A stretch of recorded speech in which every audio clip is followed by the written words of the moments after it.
from the Catholic Underground. Today on the show, baking bread at the end of the world, do's and don'ts in the eternal city, and switching sacraments. Our picks of the week and so much more. The Catholic Underground starts right now.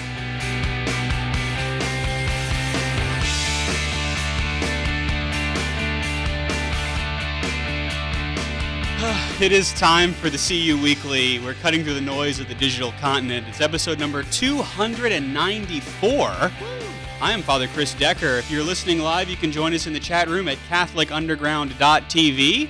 Joining me this week, we have Olivia Galino. She is the student of life and our resident Italian food critic. Hello, Olivia. Hello, Father. Also, Jeff Blackwell is the technical director of the CU. He is the commandant of the Jeff Star 1 near-Earth orbit space satellite. Hello, Yes. Jeff. Hey, come on in. That's right. It's very welcoming at the satellite there. And, of course, Katie, who is now a real cat lady for all the right reasons. Richard is switching the video. And because the cats are probably in there, we haven't given her a microphone this episode. That's right. That's right. Okay, so imagine it. The year is 79 AD, and you've just popped a fresh loaf of bread in the hearth oven. And what's that sound? Boom. It's a volcano. You've forgotten all about the bread because the pearly gates are staring you right in the face. This did, in fact, happen in Pompeii in the year 79. Someone placed a loaf of bread in their hearth oven, and then the eruption of the volcano happened. My. Fast forward a bit, if you will, to 1930, when that very loaf of bread that was begun to bake did in fact bake, and it was unearthed from its hearth oven. 1930. Wow. And a recipe was determined. I guess there was carbon dating, because I would imagine carbon is probably the only thing left of bread at that point. And so Chef Giorgio Locatelli recreated the recipe nearly 2 millennia later for the British Museum. And, well, I didn't make the bread, Olivia. I'm sorry. I'm so disappointed. You talk about bread, but you don't bring me any bread. I know. And historical bread too. Someone with Italian heritage, yes. Whenever bread is mentioned, it must always be given. Si, padre. It's a very Catholic way to be. Well, as it turns out, Jim Hayes, who is the director of the Boys and Girls in the Lab and also one of our editors and production assistants, he made the bread. And so I'll just kind of read for you, if I may, some of his reportage of the bread making, okay? He says, the boys and the girls in the lab whipped up a batch of Volcano bread today. The first loaf sank as I tried to tie on the string. Now, we'll put a link in the show notes to this bread, but the characteristic thing about this rather flat kind of loaf of bread is that there was a ridge all the way around the perimeter of it, as if it had been tied with a string. And my thought, now, I'm no historical, anthropological, forensic confectioner, but I think that might be what you would use to kind of hook the bread to bring it out of the oven. That's my guess. I don't know. Smart. Anyway, so there was a string around. He said the first loaf sank as he tried to tie on the string. It was dense. The second loaf, Jim reports, came out great, but the string came off in the oven. It was a good wheat flavor and a nice chew on the crust. For me, Olivia, it's really about the crust. It's all about the crust. You know, if you want to know. Yeah, it's true. Jeff, do you cut the crusts off of your bread? Yeah, because for me it's all about the base. But you picked that one. I got you. I love the crust. It's all about the crust. Yes, that's true.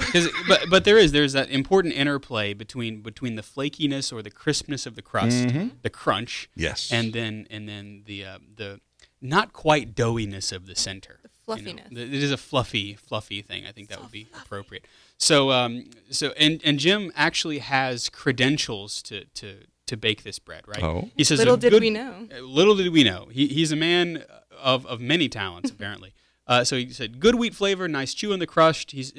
I bake them on a stone in a very hot oven to approximate the hot hearth oven in Pompeii.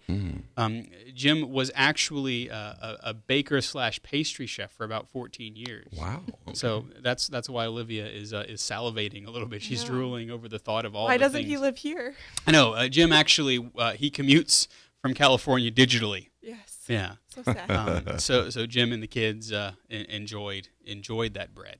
No, I did watch the video, Yep. by the way, and it's really interesting, and it's not long either, but it's made from what we would call buckwheat today, I guess. Yeah. But there seems to be a kind of a renewal for all of these ancient grains. Mm-hmm. You know, buckwheat is, and of course I think it's because things like buckwheat and spelt and rye are some of the only grains that aren't being genetically modified because they're not popular grains, right? Yeah. So he says there's nothing very exciting about the recipe. It would be a very typical pre-industrial bread, natural yeast starter. We'd call that sourdough, right? A local variety of flour. He said there was buckwheat in the video. Spelt is what's called for in the recipe, water and salt. It's what almost all of bread-eating societies ate for 2,500 years. Wow. And it's very similar to what artisanal bakers have been making in the past 30 years. So Jim, I mean, I have a new respect for Jim, the leader of the boys and girls in the lab, you know. In fact, Katie, if you can punch up Media Player 1, Still Store 1, we have a photograph for those of you who are watching us on the stream of Jim's kids, and there being held is the actual loaf of bread. It's a round, kind of a circular loaf, and there is a rise on it because it's a natural, a natural yeast starter, but it's not too puffy and big. So. Looks almost like it's a little heavy. It looks like it would be. A little bit? That's right. There's a little bicep action because that's why you need the string is to get it. Yeah, exactly. Thank you, Katie, for putting it up on the Still Store there. So I would very much eat this bread. Oh, in a heartbeat. I haven't met a bread I wouldn't. I don't think. This is true. Jeff, have you ever met a bread that you just wouldn't try? Really, I can't think of one. Now, I know that some of these, like this, I would think I'd have to have some butter to go with it. But, you know. I would imagine like a naturally churned butter, you know. Yeah. Or olive oil comes from the video cave. Katie suggests olive oil. That might be a very Vesuvian, very Pompeian thing, you know. Yeah. And I think it's really kind of a beautiful reach into a very Catholic culture. I mean, Pompeii had a very, very ancient Catholic presence in the world. You know, Our Lady of Pompeii, of course, is one of the titles of Our Lady that we invoke. Not just whenever there's a volcano issue, but in general. In fact, in our own diocese of Baton Rouge, we do have at least one parish I know of that is Our Lady of Pompeii. Really? Yeah. I would like to know how that comes about. Yeah. But I have to say I do not know the answer to that question. So very kind of neat that we see perhaps a bread that under any other circumstance, you know, if it didn't have the yeast starter and didn't have the salt, that would be valid matter. Yeah. Right? Yeah. You know, it's a wheat and water, wheat flour and water mixed together. So kind of a version of this could be what some of the ladies of the parish there in whatever parish was in Pompeii used to bake the Eucharistic loaf. Right.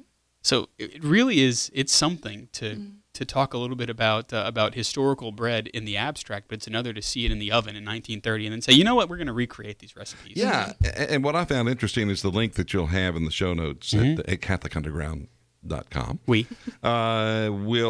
can see the video, but they also have a link to the recipe. Yes. So you can try this like Jim did. Yeah, I think that's pretty neat. In the privacy of your own kitchen. So like I would, you can fail a couple of times and nobody has to be the wiser. Well, even Jim, the baker for 14 years, he had a trial and error process. That's right. So. You know, and I've never thought about actually making a trial loaf. I guess it's maybe the inner perfectionist in me, but I want the first one to be the right one and the last one I ever have to bake. Yeah. So It better shine when it comes out. Exactly. That's right. Unlike my forehead. There. Good. Oh, man. It's going to be one of those shows, folks. I'm just telling you, okay? It's going to be one of those shows. So I tell you what, Jeff, because it is one of those shows, why don't we just jump right into the meat of the thing? We've had the bread. We've had the antipasto. So we are the Catholic Underground. You can find us and subscribe to us on YouTube at youtube.com/Catholic Underground. A little bread music. Yeah. This is like good baking. This is stirring, right? Yeah. Keep the tempo of the whisk. This is Old Mother Mallet's kitchen. Today we're going to be baking millennia-old bread.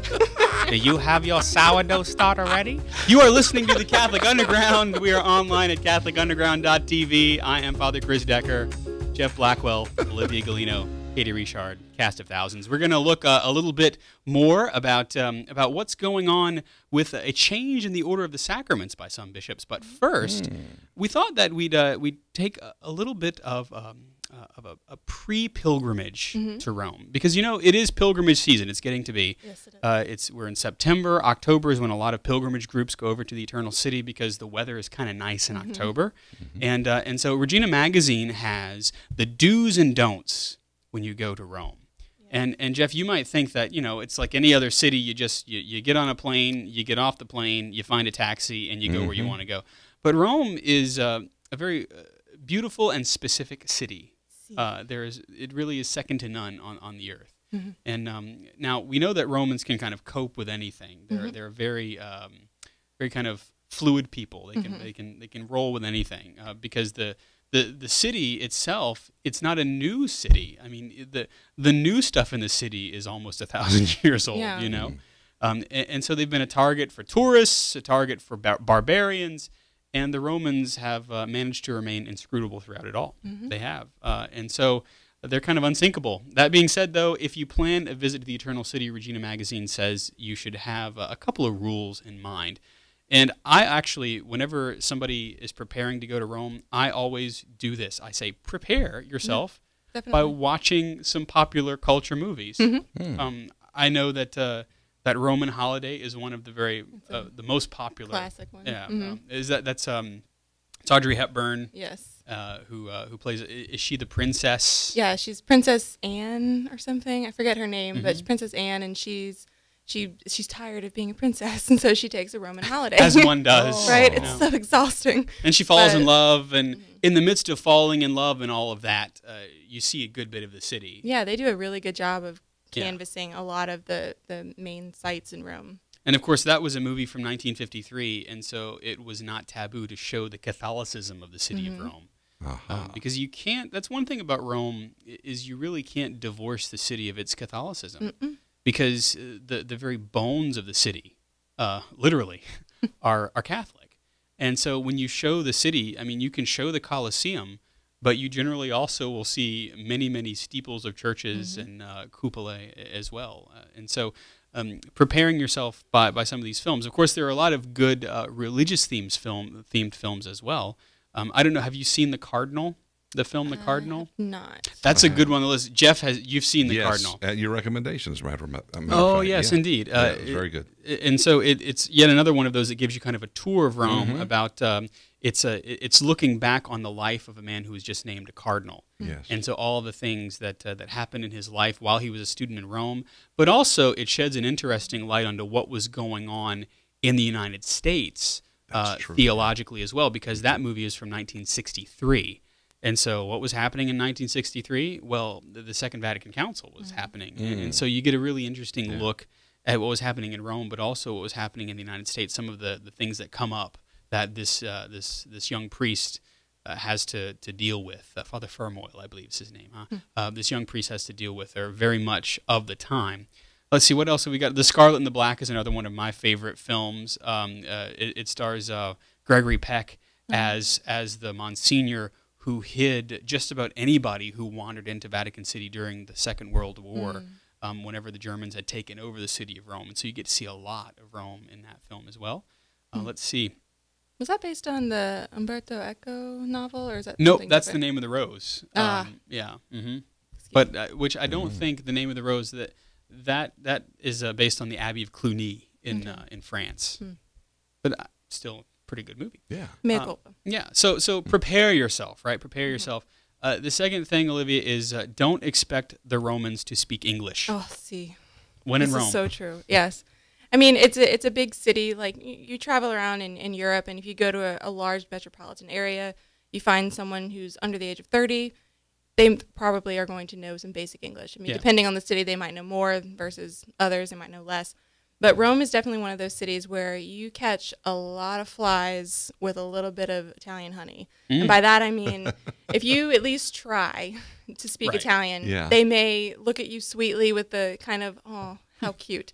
What But- we in French would say, "Oh, cher bébé." Exactly, yeah. With the Italian You've equivalent. tried, yeah. But they're going to be much more willing to help you, and they may even come back at you in English, not to be insulting, and be like, "Oh, well, she couldn't speak English, so I guess she couldn't speak Italian, so we got to talk down to her." Yeah. But just in a they know that you're trying, so they're going to try too, kind of way. And that actually, for me, in the times that I've been to Rome, have been the occasions for some really good conversations. Oh yeah. Even in my broken Italian, Mm-hmm. where the person, because there is a vulnerability inherent in trying to speak the language of another that is not your first language, that vulnerability right there can open the door, whereas there would have been kind of a cultural barrier before. Right. You know, you realize you're both uncomfortable together speaking a language that neither of you knows perfectly. Right. And so that in and of itself is one of the great first lessons that folks tend to learn in Rome. Is really when you are in Rome, you do as the Romans do, and they appreciate very much that. Right. And I think that goes hand in hand too with just in general trying to acclimate yourself to the culture. Yeah. They very much appreciate when you acclimate yourself to their culture, meaning their meal times, their way of eating, their way of public transportation, just the simple day-to-day things that we think are kind of standard and, oh, well, if we do them, the rest of the world must do them. No, the Italians are very specific in the way that they do things, and it goes a long way to kind of acclimate yourself to those things beforehand. And I'm not saying get crazy and you have to become genuine, the Italian article while you're there, but because they pick that out too. Oh, they know. They know. If you're a poser, they know. Yeah. And unless you're going to be there for 4, 5, 6 months, it's probably not going to happen for you. But it can go a long way. And now, Jeff, one of the things that I do approve of while in Rome is the Italian lunch. Italian lunch lasts until Italian dinner. So Jeff, whenever we do get the chance to go to the Eternal City, yes, we'll have lunch, early afternoon. Okay, but it lasts from early afternoon right up until about 4. So I mean, is it like courses? It can be. But it can be. Oh, okay. Or Usually, conversation. I mean, is it? It's mostly conversation. Oh, that's nice. And vino, and that's one of the things that's Now you're really talking my beautiful about, language, because in the United States, whenever a person goes to eat, generally not only are you there to say I will eat this food and then I will leave, but oftentimes the wait staff, because there's money involved here, right, wants to turn the table over. Turn those tables, In Italy, in Rome specifically, whenever you sit down at a table, it's yours. Nice. So however long you're there, you could be there until dinner. In fact, they wouldn't mind if you stayed for dinner. And then after dinner, you might get invited to drink with the family, It's one of those things that is, once you've got the table, it's your table. Completely up to you. In fact, you even have to ask for the check. They won't bring it to you unless you specifically ask for it. Yeah, it's what is called the subito principle. Subito means right away. And so you would say, il conto por favore, please bring the check around. And they say subito, which means whenever I say it's time, I bring the check. So Italian time is awesome that way. Right? Yeah, subito. Yeah, that's great. And so that's part of the beauty of enculturation, of really just kind of immersing yourself in. Number 6 on the list here, we haven't been counting. Stay in a convent. There are 2,762 hotels in Rome. Not Italy, in Rome itself. Convents are cheaper, they're cleaner, they're safer, and they're way more authentic than any tourist trap, according to Regina Magazine and in my own experience as well. They're the single best way to see Rome, especially if you're a Catholic who wants to attend Mass. You're staying in a convent, and there is always a convent chapel. And so you can go to Mass with the sisters, more than likely. It would be in Italian, generally. Right. Or if you're staying with religious brothers, you go to Mass in their house. And you can even go to the Liturgy of the Hours with them, because almost all these religious houses are actually functioning. And so they keep the Liturgy of the Hours as well. And those can be really beautiful touchstones that turn a trip into Rome into a pilgrimage. Yeah. It is beautiful. Yeah. Let's see. There is in the article a secret Catholic tip. It says, to find a convent that gladly takes tourists, you can visit santasusana.org. We'll put that in the show notes, which calls itself the home of the American Catholic Church in Rome, and they cater to the English-speaking crowd, and so they keep lists of these things. In fact, if you want to go to a Mass in English while you're in Rome, Santa Susana is the way to go, is the place to go. Now, this is kind of a must-do, is check out the view. really from the rooftop of any tall building in Rome, you're going to see something beautiful. You know, you see a beautiful the land splayed out before you, or at least the city. But there are a few very famous vantage points in the old city. Of course, the cupola of St. Peter's. If you go, you can actually, Jeff, believe it or not, in fact, you're going to have to start getting in shape, brother, because you can go up all the way up Michelangelo's dome, and you can actually stand up at the top of St. Peter's Basilica and see out. It's beautiful. My. Katie, did you do that when you went to Rome? She did that. She says it's one of the best experiences that she's had. Yeah. Nice. But let me tell you, those steps are tiny. The farther up you go, yeah. There is an elevator, but the elevator doesn't go all the way up. Can I say that? Typical Italy. That's right. Yeah, exactly. Yeah. Also, claustrophobia. You can't do that. Let's see. I have never done this. Gone to the top of Castel San Angelo. I have. You have. Yeah. I would say that there are probably better views, if only because if you do St. Peter's, you can probably skip Castel San Angelo because they're really close. But it's, I don't know, being a cheap college student when I was there, it wasn't worth the 10 euro that I paid to get up there. But you have to. That's the thing in Italy is there are random charges for things. Because it's technically a museum, but if you go on a day when all the museums are free, which does happen, then it's worth it. But the thing about Italy is it's the city of 7 hills, right? So you're always gonna have, well, you're not always, but you can eventually find your way to a hill. And one of the most beautiful views I ever saw was on the top of the Aventine Hill. Right next to Santa Sabina, which is the Dominican house. They have what they call the keyhole of Rome, and it's literally a door to some private residence that I guess is cool with it. But there's a keyhole, and you look through it. It's a pretty big keyhole, obviously. And you look through it, and you have the most beautiful, perfect view of the dome of St. Peter's. Right. Wow. So you're looking down this. You're looking down this this lattice, right? This kind of ivy-lined hedge. Right. And it frames perfectly the dome of St. Peter's in the keyhole. Providence. Yeah, exactly. Yeah. I mean, because architecture speaks theology. It does, especially in Rome. Especially in Rome. Katie is lamenting the fact that we didn't give her I know. a Katie microphone. is squirming. She's just yelling in here. Yeah. But yeah, and that's the beautiful thing too, is that sometimes if you find yourself on a hill, you'll see tourists kind of flocking to certain parts, and you can kind of follow them, and they'll know. Right. Also, one of the neat views that very few people get to experience, if you can manage it, is on the roof of the chapel or rather on the roof of the infirmary of the North American College, which is where all the men who are from North America study for the priesthood. Wow. It's a beautiful, beautiful view of St. Peter's as well. So check out the view is a do if you go to Rome. Number 8 on the list is go to a Latin Mass on Sunday, and I haven't done this yet. There's an 11 a.m. sung high mass at Santa Trinità delle Pellegrini, which is the church of the priestly fraternity of St. Peter, and it steps from the Piazza Farnese. Of course, you have to dress appropriately, as you would for any liturgy. Mass. Yeah, if you even go in a church. Well, that's true. In fact, St. Peter's will remind you, as will so many of the basilicae, that there's a little sign with what is and what isn't acceptable in international pictogram. And some of them will turn you away. They will. Or they'll give you a little paper frock that you have to wear. A little smock. Which is so cute. Except it's paper. So if you're going there and it's raining, you're going to look funny. I mean, you look silly anyway because you're wearing a paper smock. But actually, I think if I were going to kind of reinvent my Italian 80s band, we'd call ourselves Paper Smock. Number 9, right. Do learn to use the bus. Now, the first few visits I took to Rome, I didn't. I was afraid of the bus. But really, don't use the moped. Yeah. Go for the bus. Not. Yeah. But the thing about Rome is like they only have 2 metro lines. Yeah. They've been digging a third for years, but they keep running into ancient ruins. Right. Those silly Italians.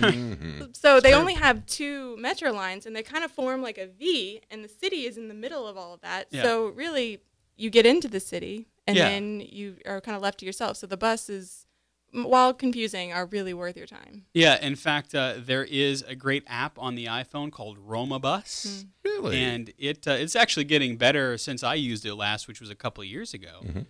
It will tell you all of the bus timetables, depending on where you're going and what direction you're going. And there is, I guess you have to be in Rome for it to work, but it will actually give you a live stop-by-stop, play-by-play if you're using your data package for while you're for that. Yeah. So learning the bus is definitely a must because you can get places generally quicker than you can on foot. So it's good to have. And what I do is I find a couple of bus lines that kind of go everywhere, you know. And there are those main buses. There are, like the number 64 bus is a great bus to be on, as is the 714. You just have to be on at the right time during the day. Exactly. Because there's rush hour. Yes. Oh.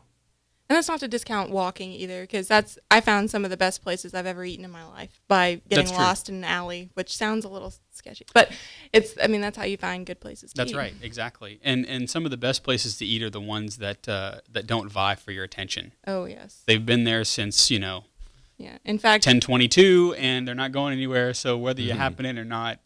Yeah. In fact, if someone's vying for your attention, it's probably not very good. So wait until you walk in somewhere and they don't really care that you're there. They'll eventually come find you. They will, exactly. A good idea, too, number 10 on the list here, is do St. Peter's first. I would agree with this. Yeah. I would say that if it's your first time in Rome, before you do anything else, at least give a stop in the Piazza San Pietro. Because one of the things that I find about doing that first, is it in a sense, you go to the core of Catholicism geographically, and it does something to your core, right? It helps to center your visit. And so for me, anytime I go to Rome, even though I've been many times now, I'll always make it my first stop, whatever I do, to go usually around sunset, to go to St. Peter's and let that be my first official thing that I've done whenever I'm there, because it really does help to kind of ground the rest of the visit. Oh, definitely. And that it's one of those things where you can either go on a trip to Rome or you can go on a pilgrimage there. And whenever you intentionally visit those holy sites, that intention not only has spiritual benefits, right? Can help to forgive venial sins whenever you go on a pilgrimage, but it also has the ability of doing something to the heart, of preparing the heart. Because as I often say, the Holy Spirit has an itinerary, and it's usually different from the one that you've printed out. Oh, yes. Yeah, that's true. A very important don't, and the final one here, don't be a target. Yes. Americans are really bad at this. Avoid drawing attention to yourself. Keep your voice low. Leave your sneakers at home. Wear dark conservative clothing. Don't wear a fanny pack. You know the rules, Katie. No fanny packs. Just saying. Kittens in fanny packs also. Das ist verboten. It's easy. It's the best way to get at kittens is in the fanny pack. It's a great way to get people to throw you money. That's true. That's right. Yeah. So you also want to make sure that you keep your wallet in a pocket that can be buttoned. Right. It says here in the article in a back pocket, maybe. I absolutely not. I keep my wallet even in the States because it's just a little small thing here. I keep that in my front pocket and make sure that you do have deep pockets if you can. Yeah. Let's see. Americans, especially according to the article, need to remember that we have a reputation for being loud and naive. Absolutely. And pickpockets and the flim-flam artists, they go straight for the Americans because we kind of stand out like sore thumbs. So and there's all kinds of tricks that they'll use. They'll even, send in a scout to say, "Oh, I just had my wallet stolen," and then everyone else who hears that, they automatically feel for their wallet, but then that lets other people know where your wallet is, so that they have to try, less hard to steal your stuff. But for me, brother priests, this is a good excuse to wear your cassock. Yeah. Because it's hard to get through 3 layers of fabric to find wherever Father's wallet is. It's too much work. It is a lot of work, and so I've actually been flim-flammed before in a cassock. So. But it was the things that were not in my pocket. Okay. So been there, done that. Don't be a target. I learned that lesson once, and I shall not have to learn it again. We are the Catholic Underground. Get coffee and help Catholic Underground. cucast.me/mysticmonk. You are listening to the Catholic Underground. We are online every week, Sunday at 7 p.m. Central at CatholicUnderground.tv. Of course, you can always hear us via podcast, or you can watch us on YouTube, CatholicUnderground.com/. YouTube.com/Catholic Underground. You can visit us on Facebook, Facebook.com/Catholic Underground. Twitter is @CathUnderground because it's a lot of characters. We're going to be talking in a few minutes about the change of the order of the sacraments. Our picks of the week are coming up. But first, we want to make a quick mention of what you've probably been hearing on the news about the Pope finally allowing priests to forgive those who have had an abortion. It's actually something that the mainstream media has made much about, the Pope finally allowing this, being able to forgive the sin of abortion, even to lift the excommunication incurred by such an act. In fact, someone asked me the other day, Father, I thought that was an unforgivable sin. To which I said, ultimately, there really aren't any unforgivable sins. Oh, but Father, what about the sin against the Holy Spirit? Well, that's one of those sins that if you get to the point where you have completely just kind of opted out of everything that God wants for you, where you said, I know you exist, God, and I still don't want any of you. See, that would be the sin against the Holy Spirit, right? And at that point, well, it's not unforgivable. It's you just simply checked out from the mercy that God wishes to show you. Yeah. There is no sin that if a person who is contrite goes to confession and confesses, can't be forgiven. And that is the depth of God's mercy. And so what the Holy Father has done is he is simply reminding us of something that is nothing new, namely that if a person procures an abortion, a person has an abortion, if a person counsels someone to have an abortion, if a person assists with an abortion, not only is it a grave and mortal sin which endangers the soul, but it also incurs with it something called the penalty of excommunication.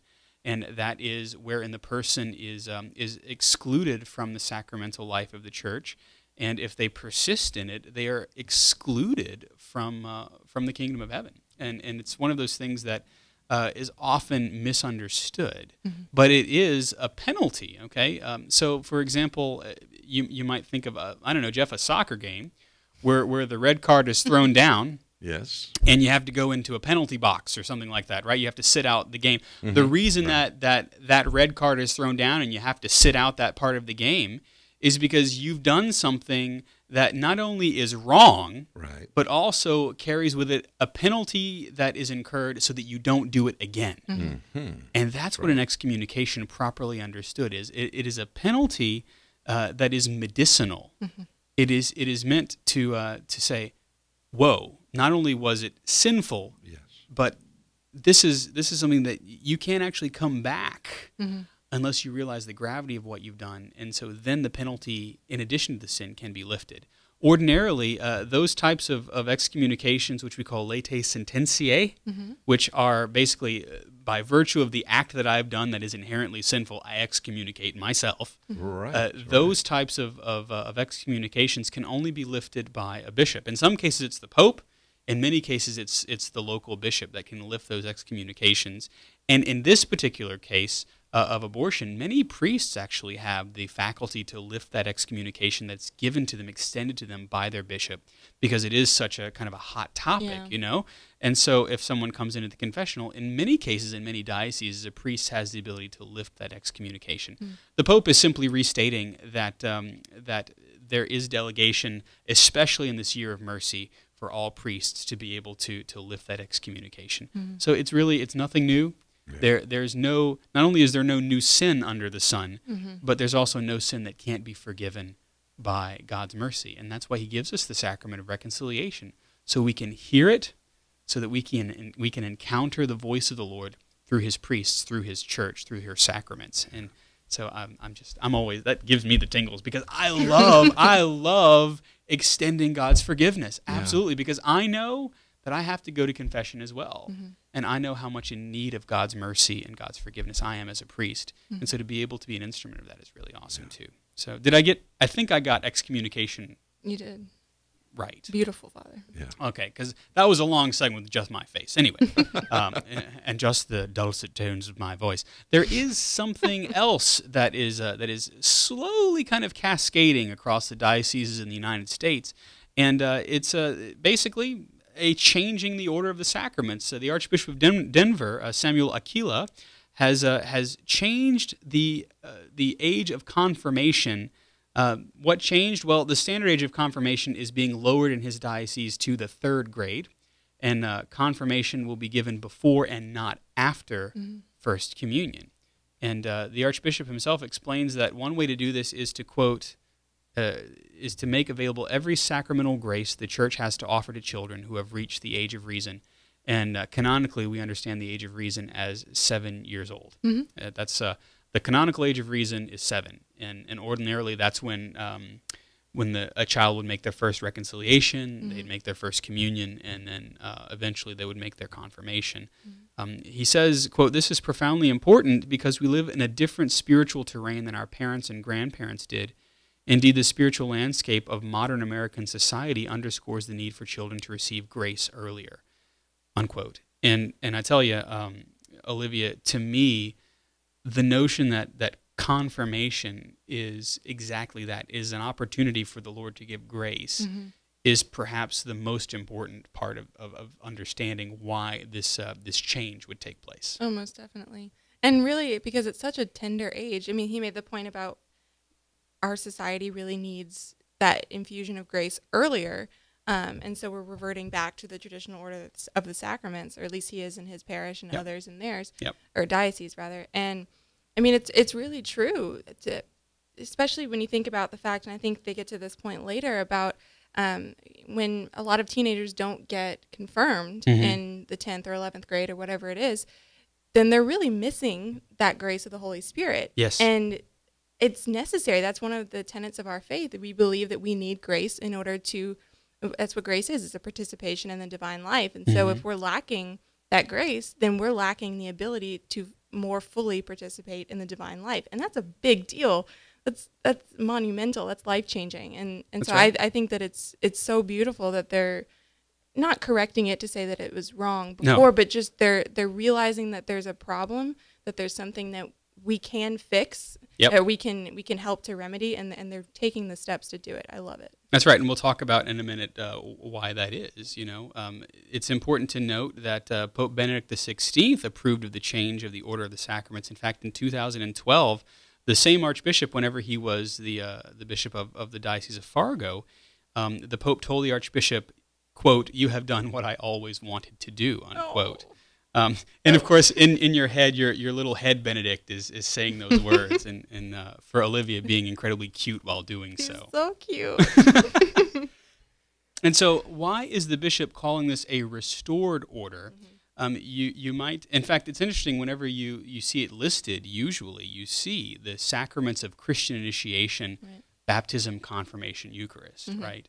Those were the original order of the sacraments. In fact, the present ordinary form of baptism kind of suggests that a little bit, just a little bitty bit, because there is a brief anointing with chrism before a child is baptized, or is it after? No, it's after. There is a brief anointing with chrism after. See, this is what happens whenever you priest week in and week out. Sometimes the order gets... I'm glad that there is a ritual book that that I can go to.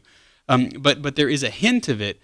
But the notion of restoring it to that original order of baptism, confirmation, and Eucharist, so that young children can receive it as early as possible. Why? So that it can give grace. It was disrupted, of course. Right. For Eastern Christians, whether you're Catholic or Orthodox or otherwise, it was never disrupted. But around 1910 and 1910, Pope Pius X lowered the age of First Communion to the age of reason, to around 7 years old, because the Pope rightly said that young people should have the opportunity to receive Jesus in the Eucharist from the earliest possible age. Right. And I mean, there is a great benefit to that. Absolutely, I would say. He's right. Yeah, and so the communion age was lowered, but when he did so, he kept the age of confirmation unchanged. And so the order of the sacraments of initiation is kind of reversed, and leaves us with our current practice of delaying confirmation. So, Olivia, there are some advantages for this change, as we've alluded to, right? Exactly, yeah. First, it definitely underscores the fact that Holy Communion and not confirmation is the pinnacle of the Christian initiation. That is what we're striving for. That is the source and summit of our faith. Doesn't it make sense that you'd want to receive all the graces necessary to prepare for that? Oh, exactly. So that whenever you go forth to receive Holy Communion, the source and the summit of our faith, all the gifts of the Holy Spirit are firing. Exactly. Yeah, you have all the tools in your tool belt needed to really get it, not just or tool sash, as Katie has. Yes. Yeah. Along with her kitty. Right. Exactly. Yes, and it also, I think, helps to reorient in the order of all the sacraments. The fact that the Eucharist is the pinnacle, not only of the sacraments of initiation, but all of the sacraments. Mm-hmm. In fact, in a sense, it almost pushes the sacrament of the Eucharist more towards the center of all of the other sacraments around it. Right, exactly. So of the 7 sacraments, the Eucharist really, even in its number, kind of stands in the center. Yeah, that's true. Ooh, you could write a paper on that, somebody. I like the symmetry there. Yeah. Also, the reception of grace gives children greater courage and guidance. Right. It's not just something that a high schooler needs, but it's something that a 7-year-old could benefit from. Mm-hmm. And I think this age of 7, I keep coming back to thinking about how even in ancient Roman times, they considered 7 to be the age of reason. And I think there's studies done today about how by 7, a child has formed his moral character, more or less. I mean, the basis of what he believes or what he knows to be right and wrong. And so when you think about it, that's really the point where you've kind of gone where you can go naturally. And not to say that reason is fully fleshed out or anything like that. Obviously not, unless the kid's a genius. But it's to say that you've gone as far as you can naturally, and now it's time for supernatural help. Yeah. And really, that's what we're made for. Exactly. It's beautiful that God made us finite with a capacity for the infinite. Exactly. That is just kind of evidence of something greater at work here. That God knew that as creatures, He would have to make us limited. We are finite, but because He wants us to be more perfectly united with Himself, He gives us a capacity through grace to receive the infinite. And that in and of itself, that's one of those little mind-blowing moments that you come to and go, wow, Lord, you really do love me a lot. And it's beautiful even so, because you think about, it's not that reason stops at age 7 and faith takes over. It's that they keep walking alongside together. Right. But when your reason cooperates with the grace that you've been given in your faith, then you can go so much farther. It's really a cooperation. And so just to think that, like you said, we are created in a state of becoming. We're constantly becoming, and we're becoming perfect and hopefully striving for that. And we're given the grace that we need in order to walk that, because we can't do it by ourselves. That's exactly right. And as Pope Francis actually reiterated not too long ago, parents are the primary religious educators of their children. Yes. Let me say that again. Parents, you are the primary religious educator of your children. Preach. It's not your parish priest.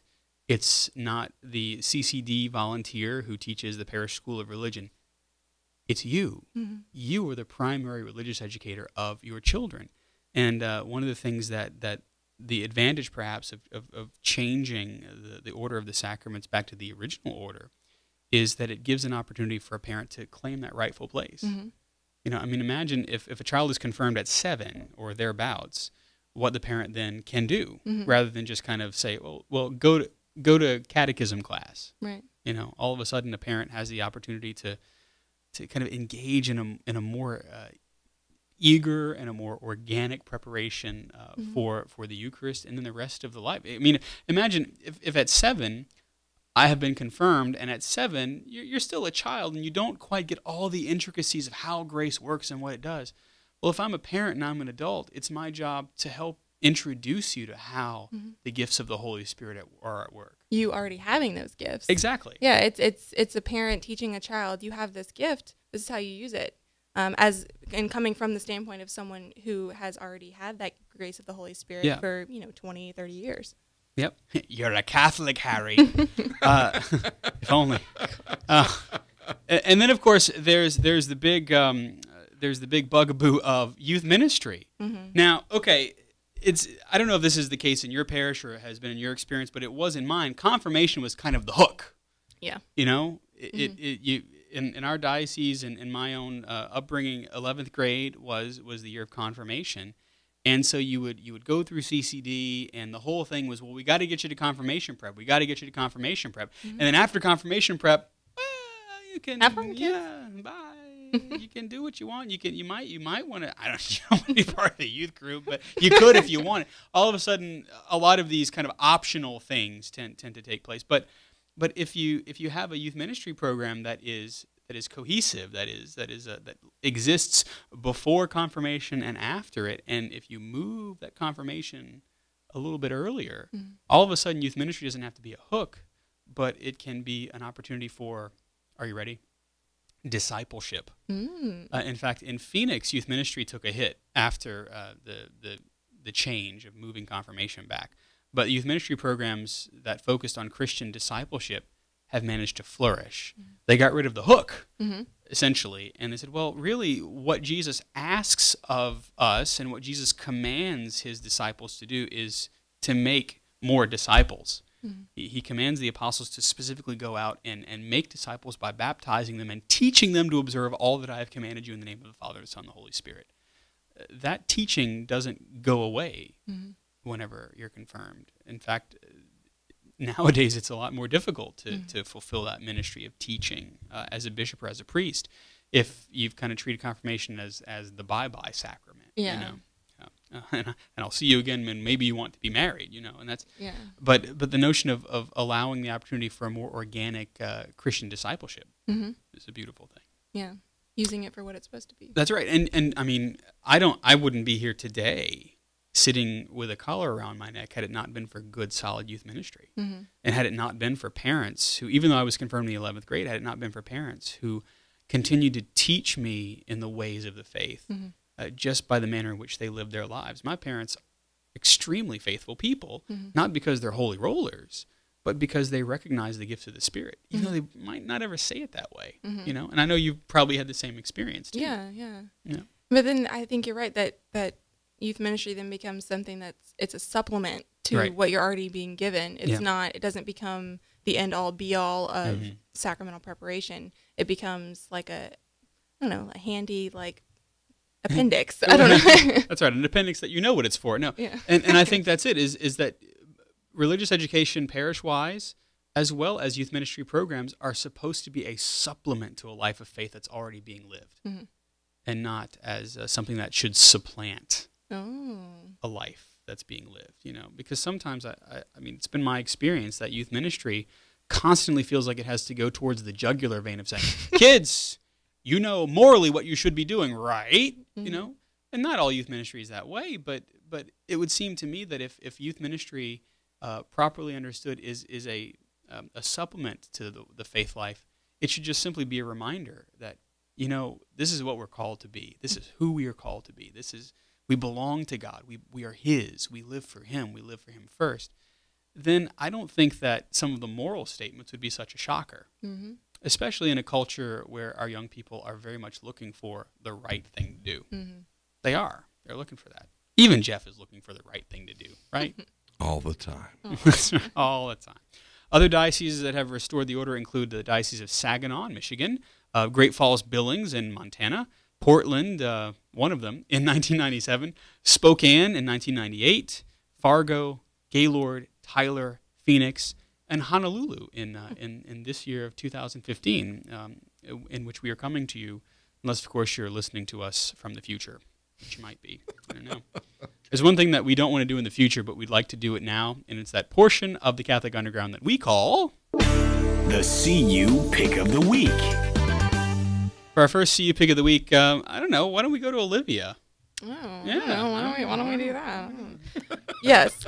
My pick of the week is a website called lulu.com. Yeah. Lulu. Yes. Yeah. And I just discovered this, which I'm so sad about. It's basically an online publishing service, and publishing in the sense of real books, paperback, hardback, photo books, whatever. And it's for maybe you're a budding novelist, or maybe you want to print out a nice photo book for grandma. Maybe your publisher didn't get it. Maybe. And I mean, it has that bent of indie publishing to it, which I kind of like. But it also has this a more of a personal use for the everyday consumer. Maybe I have a bunch of documents. Maybe I want to print out all of John Paul II's encyclicals, and it's cheaper than doing it at your local copy store. It's way cheaper, and it comes in a nice bound book. Yep. You can determine how big you want it, the pagination, everything is really customizable, and it's really user friendly. I really like their website, which is a plus. That is a plus. Yeah. I know that Father Ryan, one of our chief undergrounders, used Lulu.com for a Liber Sedia, Liber Sedia, the basically the book at the chair. Oh. And so that he doesn't have to have a server topple under the Roman Missal. He actually has basically like a truncated form of all of the collects and everything that he needs for the introductory parts of the Mass, and he did that in Lulu as well. So not only can you publish, but you can buy the things. In some cases, if you've got the copyrights and you own all of the all of that stuff, then you can sell your book. So like for example, your novel about your trip to Rome, in which you were whisked away by a gypsy band and you became their queen. And Personal experience, Father? No, not I mean, it's one of my friends. You King, it would have to be Friends in italics. That's right. And so you could do that on Lulu.com. Good heavens! My pick of the week is Karma Go. Okay, Karma is a little Wi-Fi hotspot. In fact, if you're fortunate to watch this on the video stream, it's about the size of, I don't know what this is the size of. Like a really flat biscuit. It's about the size of a really flat biscuit. Yeah, there you go. Or maybe one of the slightly smaller Post-it notes that's a little memo cube. And it is a cellular Wi-Fi hotspot. The neat thing about Karma Go is that it is the data does not expire. So it's about like $15 per gigabyte, and so you buy the data that you need, and it just lasts as long as you need it. It uses an LTE cellular network, and the other neat thing about Karma, and the reason it's called that, is if you open up your Wi-Fi signal, so you go to the coffee shop, you turn on your Karma because their Wi-Fi is terrible, and you just leave it on and you leave it unlocked, a person can sign on to your Karma account or to your Karma device. And they can, if they create their own username and password to sign on, you get 100 megabytes of free data. They get 100 megabytes of free data. You see, it's like karma. If we were Catholic and believe in that sort of thing. Oh, wait, we are. We don't believe in karma. Yeah. Cool techie thing. It's a cool techie thing, and it's digital karma anyway. So that's my pick of the week. It is a little pricey. It's I think $99. Or it might be as much as 100. I bought it early on, but it's a good splurge. The reason I have it is because sometimes there's Catholic Underground work to be done, and I am nowhere near a Wi-Fi hotspot. And so far, it hasn't failed me. I use it on vacation. Und it was lovely. Yeah, Jeff, you got a pick of the week? Over Yeah, I do. But let me ask you about the Karma. You can. Karma Go. Yep. Now, how does that work if you were going like to Rome, as we discussed earlier? To my knowledge, there is no international package. It uses what I believe is Sprint's Wi-Fi LTE or Sprint's LTE cellular network. Oh, okay, all right. And so it's available in most metropolitan cities, along most interstate systems. It looks like whenever I go to visit my friends in Wyoming, hi Vigneroles, that you won't get it out in the middle of the forest. And I don't think there's an international plan yet. But because it's all in here, if they decided to offer an international plan, they just add it on to your account. So it could possibly be. That is a cool tool. It is. It's a good thing to have in my tool sash. Well, briefly, I'll just mention 3 weeks ago, my pick of the week was chordbands.com. They had come out with a new Memento Mori rosary. And so I sent them a note saying, hey, just want to let you know we mentioned you guys on Catholic Underground. And got an instant reply from Shannon. She said, besides myself, we have 4 others working on in our Rosary studio today. We just enjoyed listening to the show, and now we're listening to Drew Holcomb and the Neighbors, which was Kathleen's pick of the week. Oh, yeah, there you go. So, but she went on to say, because you did a good job of explaining the Memento Mori significance, and they just wanted to say thank you and said, guess what? We're already receiving traffic from Catholic Underground, and we really appreciate it, and they're sweet people. So I just wanted to say, hey, chordbands.com, they're great to deal with. And I'll tell you, it's a well-made rosary. As I've said before, for some reason, my car is like rosary's bane. If there's going to be a way for a rosary to break, yes, it's going to be while I'm praying it in my car. And I'm just going to tell you, there are many rosary shops in Rome, but if you want a rosary that will last, I mean, there are some that you can give as gifts that may be used infrequently. Those are the El Cheapo rosaries, but those are not the ones for daily regular rugged use. And those are the ones that I usually keep around because Yeah. I know they're going to break. But these are these cord band rosaries. I've prayed the Memento Mori rosary once, and it's made of paracord, right? Parachute cord. Parachute cord, And so it's really thick.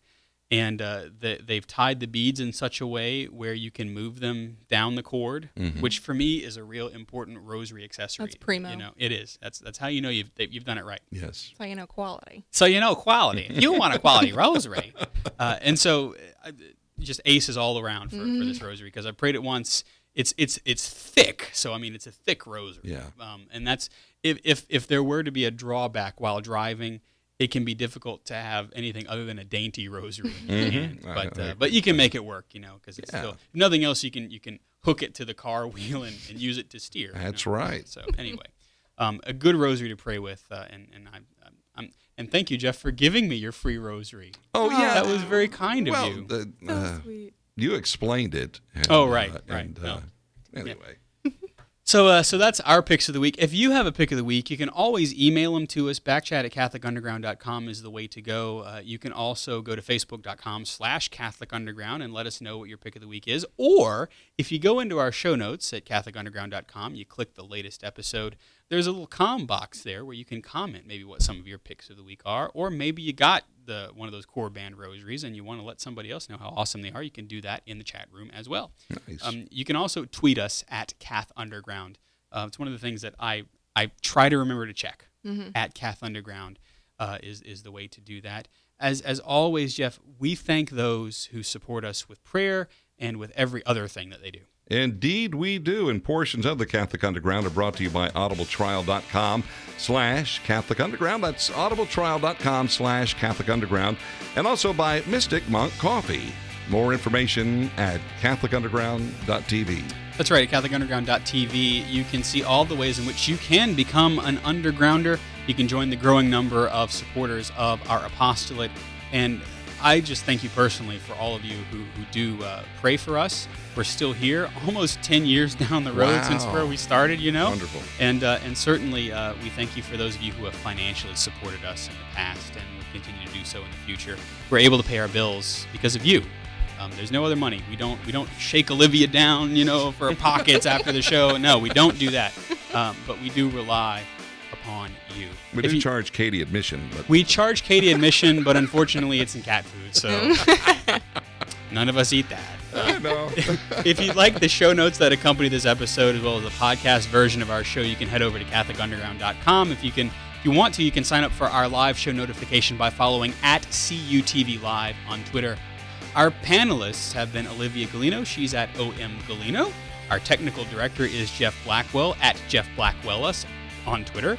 Our research assistant and the leader of the boys and girls in the lab is Jim Hayes. Our video director for this episode was Katie Richard, and she splits infinitives in her spare time. You know me, I'm Father Chris Decker. You can follow me on Twitter at Digital Catholic. We hope that we've helped you cut through the noise and find that still small voice here at the Catholic Underground. We are Faith Run Digital, and we will see you next time.